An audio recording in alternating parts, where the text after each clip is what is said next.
Hello students. तो बच्चों, mains वाले क्वेश्चन चल रहे थे। Chapter 1 units and measurement. तो क्वेश्चंस को कर लिए हमने। जरा आगे बढ़ाते हैं इनको। क्वेश्चन 6 पे पहुंच चुके हैं। चैप्टर शुरू कर लिया था पिछली वीडियो में। देखते हैं जरा क्या कहा है इसमें।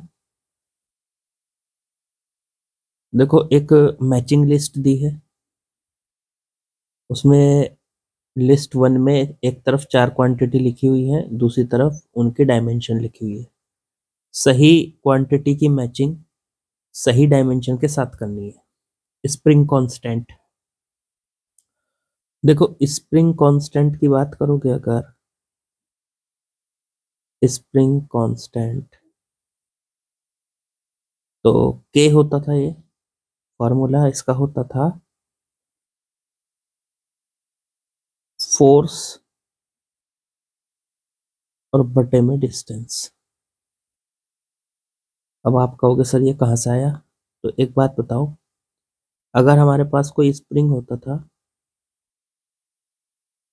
तो उसके अंदर जब हम उसको खींचते थे, मान लो हमने उसको बाहर की तरफ खींच दिया एक्स डिस्टेंस तक, तो उसके अंदर एक फोर्स पैदा हो जाता था, उसके अंदर एक टेंशन क्रिएट हो जाती थी एफ। वो कितनी होती थी? एफ बराबर के एक्स। तो इसमें जो के था, यही तो था स्प्रिंग कांस्टेंट। ठीक है, तो ये स्प्रिंग कांस्टेंट था बच्चों, के। तो बस यहां से अगर के की वैल्यू निकालेंगे तो वो एफ बटे एक्स आ जाएगी। वही आया। ऊपर है फोर्स। अब इसकी डायमेंशन लिख रहा हूं मैं। फोर्स की होती है एम एल टी माइनस 2 बटे डिस्टेंस की होती है एल। एल से एल कट गया तो एम टी माइनस 2। तो देखो, इसकी मैचिंग हो गई सेकंड के साथ, एम टी माइनस 2। अब आ जाओ, अगला है एंगुलर स्पीड। एंगुलर स्पीड की किससे? तो एंगुलर स्पीड होता था ओमेगा। वो होता था थीटा बटे टी। थीटा क्या था ये? थीटा था एंगुलर डिस्प्लेसमेंट, मतलब एंगल। हम क्या कहते थे? एंगल की कोई डायमेंशन नहीं होती। एंगल की कोई डायमेंशन नहीं होती, तो इसका मतलब इसकी डायमेंशन तो हो गई कुछ नहीं है, जीरो है। या एम की पावर जीरो, एल की पावर जीरो, टी की पावर जीरो कह सकते थे इसको। और बटे टी, टी की डायमेंशन हो गई टाइम की कैपिटल टी। ये ऊपर जाएगा तो टी की पावर -1 बचेगा बस। तो इसकी हो गई एंगुलर स्पीड की फर्स्ट के साथ टी की पावर -1। फिर एंगुलर मोमेंटम एल। वो होता था M V R, angular momentum. तो मास की एम, वी की एल टी -1 और आर की एल। तो ये बन गई एम एल टू टी -1। तो ये बन गई एंगुलर मोमेंटम की एम एल टू टी -1। बस मोमेंट ऑफ इनर्शिया की ये बची। मोमेंट ऑफ इनर्शिया का वैसे फॉर्मूला याद करो क्या होता था?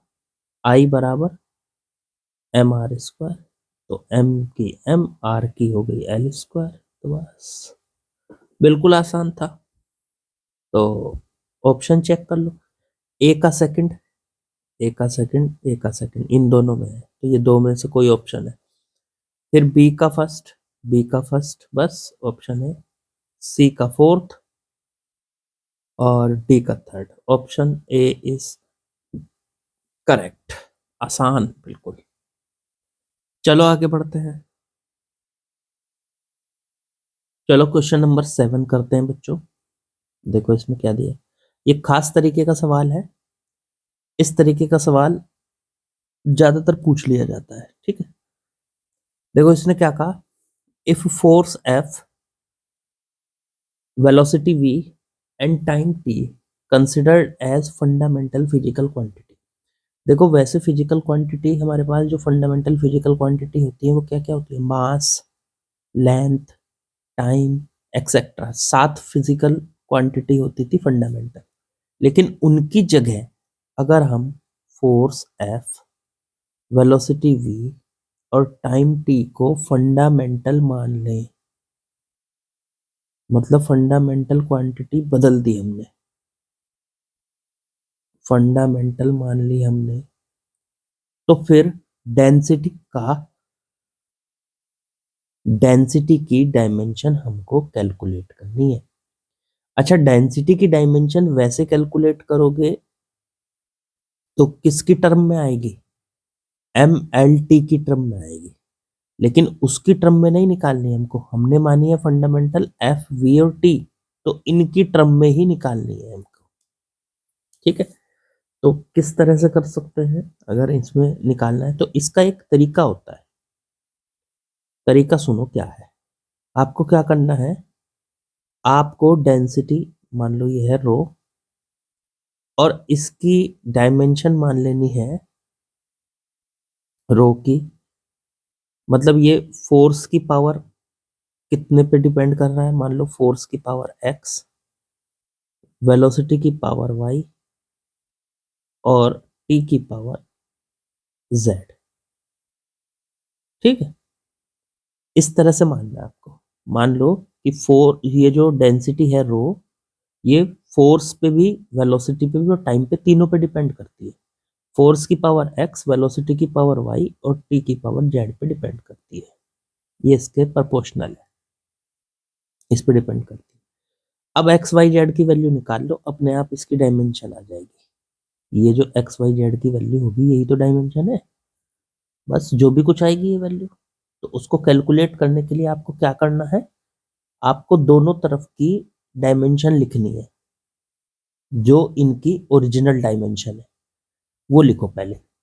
अगर ये इक्वेशन करेक्ट होगी, ये इक्वेशन आपकी करेक्ट होगी, तो इक्वेशन तभी करेक्ट होती थी जब दोनों तरफ की डायमेंशन बराबर आती थी। तो पहले डेंसिटी की लिख लो, चलो डेंसिटी की निकालो। डेंसिटी की डायमेंशन क्या होती थी? मास बटे वॉल्यूम। मास हो गया m और वॉल्यूम की हो गई L3, तो ml-3, तो इसकी आ गई ml-3। ये प्रोपोर्शनलिटी साइन है, ये हटा के इक्वल लगा दो क्योंकि दोनों तरफ की डायमेंशन इक्वल होगी। चलो F है फोर्स, F की क्या होती थी? mlt-2, ये होती थी।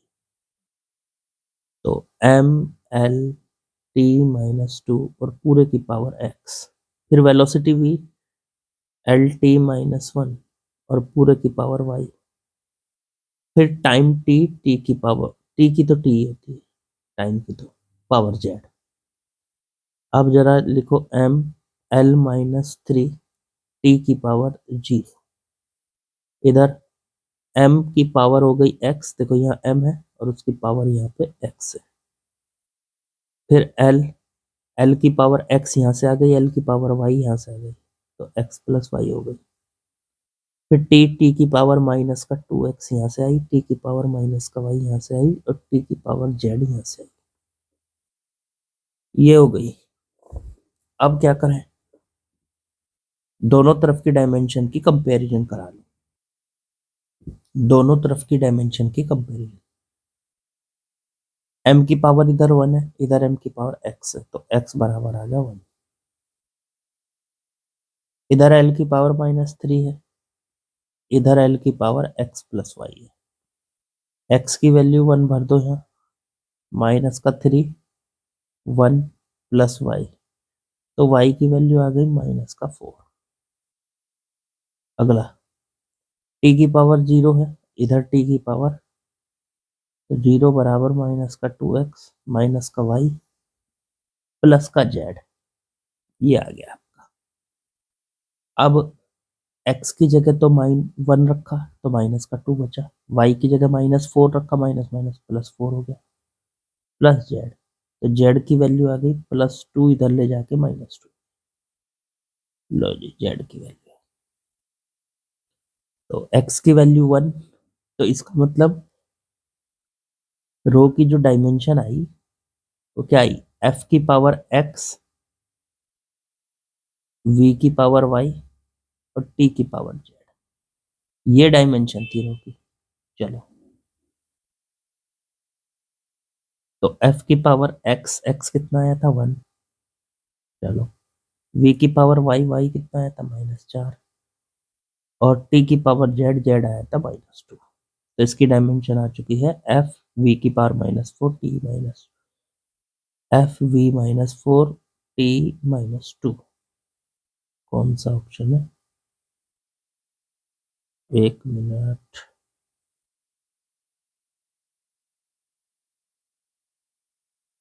देखो, इसमें से कोई ऑप्शन मैच नहीं कर रहा है, लेकिन मैंने चेक कर लिया है, इसका जो आंसर है वो यही है, एफ वी की पावर -4 टी की पावर -2। ये सेकंड ऑप्शन में रखा है, यहाँ थोड़ी मिस प्रिंटिंग है, यहाँ माइनस कर लो, तो ये ऑप्शन बी बैठ जाएगा फिर, एफ वी की पावर -4 टी की पावर -2।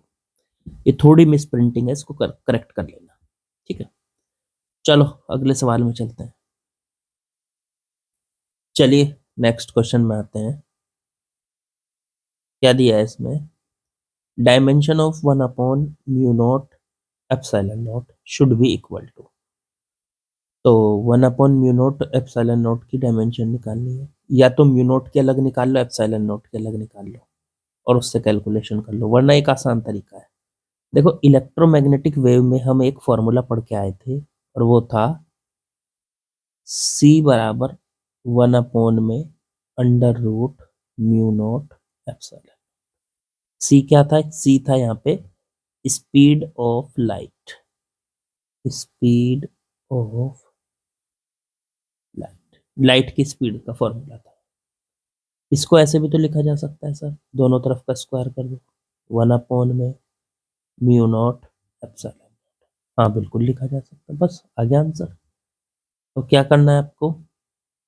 आपको इसकी डायमेंशन कैलकुलेट करनी है, 1/μ0 एप्सिलॉन नॉट की डायमेंशन।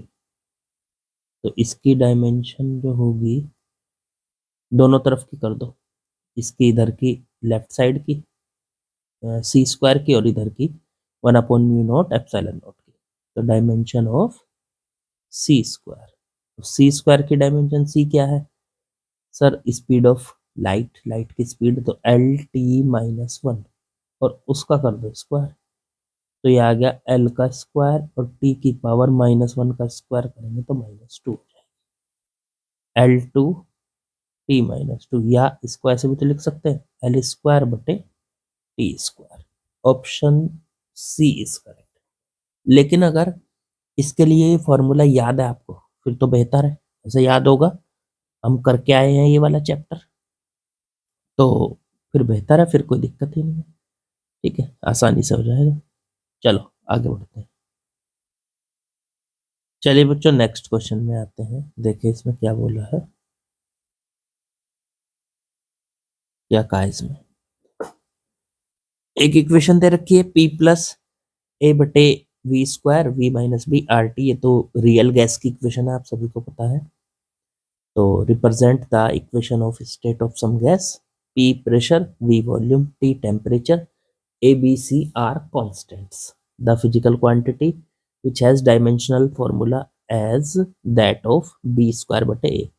B²/A की डायमेंशन निकालनी। चलो पहले B की निकालो, A की निकालो, फिर B²/A की निकाल लेंगे।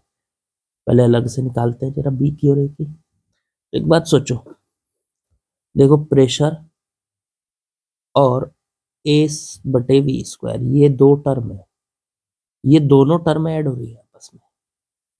अब रूल ऑफ होमोजेनिटी हमें क्या कहता है कि प्रेशर और दूसरी टर्म है ये जो A/V², ये दोनों तभी ऐड हो सकती हैं जब इनकी डायमेंशन बराबर हो। मतलब P की डायमेंशन और A/V² की डायमेंशन आपस में बराबर होगी। तो P क्या था? प्रेशर। प्रेशर होता था फोर्स बटे एरिया। फोर्स की होती थी mL/T-2, और बटे एरिया की L²। तो ये एक पावर से एक पावर कट गई, mL-1 T-2। तो उठा के यहाँ रख दो ml-1 t-2। फिर डायमेंशन ऑफ ए की अलग बटे डायमेंशन ऑफ वी स्क्वायर की अलग, ऊपर नीचे की अलग अलग कर दी। फिर ml-1 t-2 डायमेंशन ऑफ ए को जू का तू लिखा रहने दो बटे वी, वॉल्यूम की होती है एल क्यूब और उसका स्क्वायर, तो एल की पावर 6 होगी, इसकी इधर मल्टीप्लाई कर लो। तो डायमेंशन ऑफ ए जो आई वो आ गई ml-1 t-2 इंटू में एल की पावर 6, तो ml की पावर 5 t-2, ये हमारा ए की डायमेंशन आ गई। अब बी की निकाल लो, चलो बी वाले पे चलते हैं। एक बात बताओ, वी वॉल्यूम और बी आपस में माइनस हो रहे हैं। अब वी और बी आपस में माइनस हो रहे हैं तो इनकी भी डायमेंशन क्या होगी, आपस में बराबर। तो हम कह सकते हैं डायमेंशन ऑफ वी बराबर डायमेंशन ऑफ बी। अब वी क्या है, वॉल्यूम, वॉल्यूम की डायमेंशन एल की पावर 3, यही होगी डायमेंशन ऑफ बी, बी की डायमेंशन होगी। चलो ए की डायमेंशन निकल आई, बी की डायमेंशन निकल आई, दोनों को उठा के यहाँ रख दो।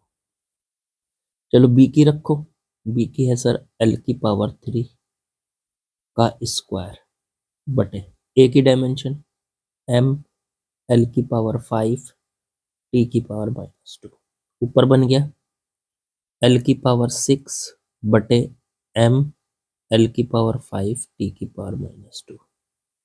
ये ऊपर जाएगा एम की पावर -1, एल की पावर 5 से ये कटेगा एल, और टी की पावर -2 ऊपर जाके टी की पावर +2। ये हमारा आंसर बन गया। अब इसे चेक करो, इनमें से 4 क्वांटिटी दिए, 4 ऑप्शन दिए, इनमें से ये किसका है। पहला ऑप्शन है bulk modulus.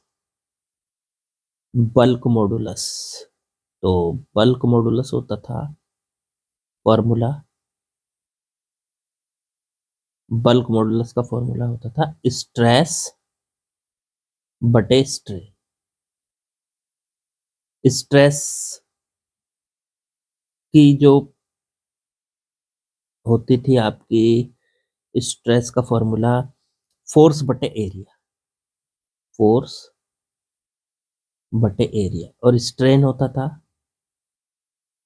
Change in length. Length की जगह यहाँ क्या होता था, बल्क मॉडुलस है ना, बल्क मॉडुलस में चेंज इन वॉल्यूम और बटे में, यही होता था बल्क मॉडुलस। ठीक है, तो इसे ऊपर ले जाते थे। अब देखो इनकी डायमेंशन लिखेंगे, सोचो, नीचे तो वॉल्यूम डेल्टा वी और बटे वी, ऊपर है फोर्स और बटे एरिया। चलो सबकी वॉल्यूम लिख लो, वो लिख लो, डायमेंशन लिख लो, ये वी ऊपर चला जाएगा तो एफ इंटू वी और बटे में ए इंटू डेल्टा वी। डायमेंशन लिखो, फोर्स की ml-t-2, वॉल्यूम की l की पावर 3 बटे एरिया की l का स्क्वायर, वॉल्यूम की डेल्टा वी भी तो वॉल्यूम ही है l की पावर 3, ये तो कट ही गया। यहाँ पे l की एक पावर से एक पावर कट गई, आंसर आ गया ml-1 t-2। जरा चेक करो यही था क्या, नहीं ये तो है नहीं, तो पहला ऑप्शन तो गलत हो गया। अगला ऑप्शन है मॉडुलस ऑफ रिजिडिटी, तो बल्क मॉडुलस और मॉडुलस ऑफ रिजिडिटी दोनों सेम ही होते हैं, वो भी स्ट्रेस बटे स्ट्रेन होता है, तो ये भी गलत हो गया। पहला गलत, दूसरा गलत। एनर्जी डेंसिटी, अब सी वाला देखो, एनर्जी डेंसिटी, तो ये क्या है, एनर्जी डेंसिटी होती है एनर्जी बटे में वॉल्यूम। एनर्जी का डायमेंशन ml-2 t-2, वॉल्यूम की L3, ये आ गया ml दो पावर कट जाएंगी, एक ऊपर चली जाएगी, -1 t-2, ना ये भी नहीं है, ये भी सेम यही आ रहा है, ये भी नहीं है। तो फिर तो यही बचा कंप्रेसिबिलिटी। कंप्रेसिबिलिटी होती है 1 में बल्क मॉडुलस, ये होती है कंप्रेसिबिलिटी। बल्क मॉडुलस का उल्टा कंप्रेसिबिलिटी।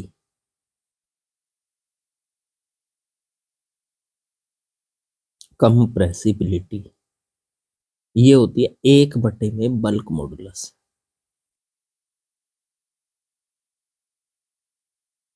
तो ये कितनी है, बल्क मॉडुलस कितना आया था,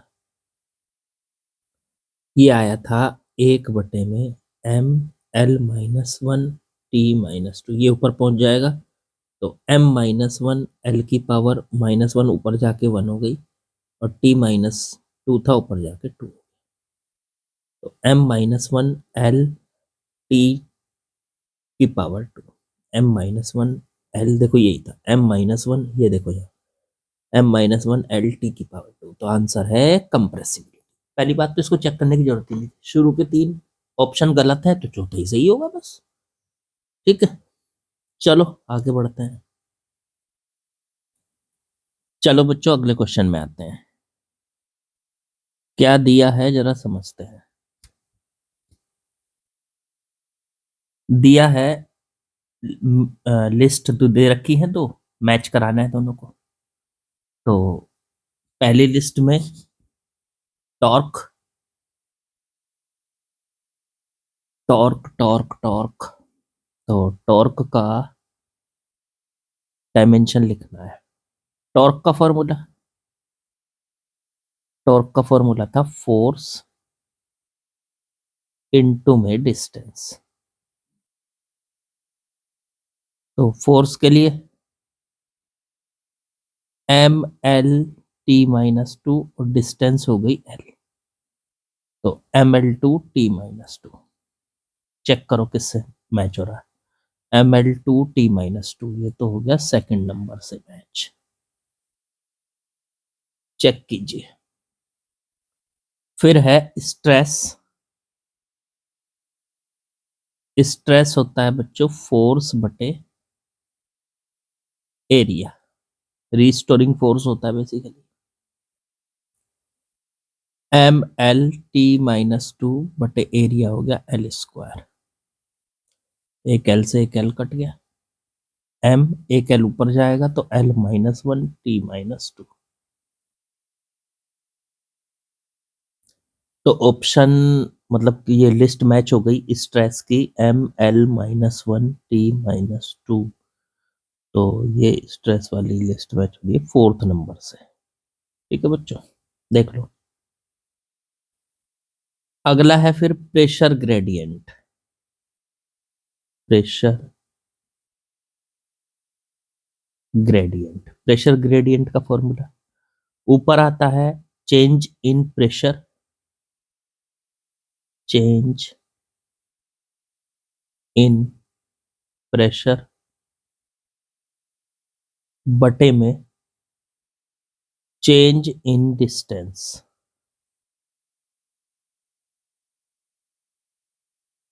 चेंज इन प्रेशर को डेल्टा पी और चेंज इन डिस्टेंस को डेल्टा एक्स कह सकते हो आप। मतलब ऊपर आ गया प्रेशर और नीचे आ गया डिस्टेंस। प्रेशर का फॉर्मूला, प्रेशर की डायमेंशन निकालने के लिए अलग से सॉल्व करना पड़ेगा। प्रेशर होता था फोर्स बटे एरिया, इसको साइड में सॉल्व कर लेता हूँ। फोर्स बटे एरिया, फोर्स की होती थी ml-t-2, एरिया की l²।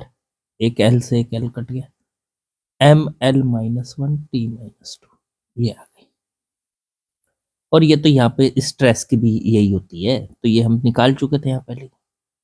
चलो प्रेशर की रख दो, तो ml-1 t-2 बटे डेल्टा एक्स डिस्टेंस, तो l ये ऊपर जाएगा, तो ml-1 नीचे से एक और -1 आ जाएगा तो -2 हो जाएगा, और t-2 चेक करो। तो ये आ गया प्रेशर ग्रेडियंट के लिए ml-1 -2 t-2, तो ये आ गया प्रेशर ग्रेडियंट। ठीक है। अब बचा कोफिशिएंट ऑफ विस्कोसिटी, उसका सीधे सीधे ये होगा भाई, यही बचा है थर्ड वाला, लेकिन फिर भी निकाल के दिखा देता हूँ, कभी आपको जरूरत पड़ जाए। तो कोफिशिएंट ऑफ विस्कोसिटी का फॉर्म, वो डायमेंशन निकालने के लिए आपको जो फॉर्मूला यूज करना है वो है, जब एक बॉल को पानी के अंदर डाला जाता है और वो उसके अंदर v स्पीड से चलती है, तो उसके ऊपर एक विस्कस फोर्स लगता है Fv। ये विस्कस फोर्स कितना होता था बॉल के ऊपर? पानी का, पानी की वजह से फ्रिक्शन लगता है, उसको विस्कस फोर्स कहते हैं। ये होता था 6 पाई ईटा आर वी। ये फॉर्मूला है जो आपको याद रखना है। यहां से जो ईटा है इसको कहते हैं कोफिशिएंट ऑफ विस्कोसिटी। 6 और पाई कांस्टेंट हो गए, आर हो गई रेडियस, बॉल की रेडियस, और वी हो गई उसकी स्पीड। चलो, एफ क्या है? एफ है विस्कस फोर्स। एफ है विस्कस फोर्स। तो विस्कस फोर्स की पहले डायमेंशन लिख के इसकी वैल्यू ईटा की निकालनी है हमको। तो ईटा बराबर आ गया एफ वी बटे में 6 पाई आर वी। चलो, एफ की डायमेंशन लिख लो पहले, ML T-2। 6 की और पाई की लिखो मत, क्योंकि ये तो नंबर है, इनकी कोई डायमेंशन नहीं होगी। आर की लिखो रेडियस की L, और V की लिखो LT-1 -1। एक L से एक L कट गया, ये आ गया M। L ऊपर ले जाओ, L-1। T ऊपर ले जाओगे तो T-1 से -1 कट जाएगा, ऊपर -1 बचेगा। तो ML-1 T-1। ये ईटा की डायमेंशन आ गई, देखो चेक करो, यही आ रही थी क्या? ML-1 T-1 यही थी। तो आसान था बिल्कुल। ऑप्शन मैच करा के देख लो कौन सा बैठ रहा। ए का सेकंड, ए का सेकंड इसमें है, इसमें है। फिर बी का फोर्थ, बी का फोर्थ इसमें है। सी ऑप्शन बैठ गया बस, करेक्टली सी ऑप्शन। बिल्कुल आसान, कुछ नहीं है। मेरे ख्याल से समझ गए होंगे आप लोग। आसान सा मैचिंग थी, आसान से ही सवाल चल रहे हैं। जैसे जैसे आते हैं आप लोगों को पूरा आइडिया लग जाएगा। चलो, लाइक शेयर सब्सक्राइब कमेंट वो आप कर ही दोगे। बाकी कल मिलते हैं नई वीडियो के साथ। प्रैक्टिस करते रहिए, सिलेक्शन की टेंशन मत लीजिए।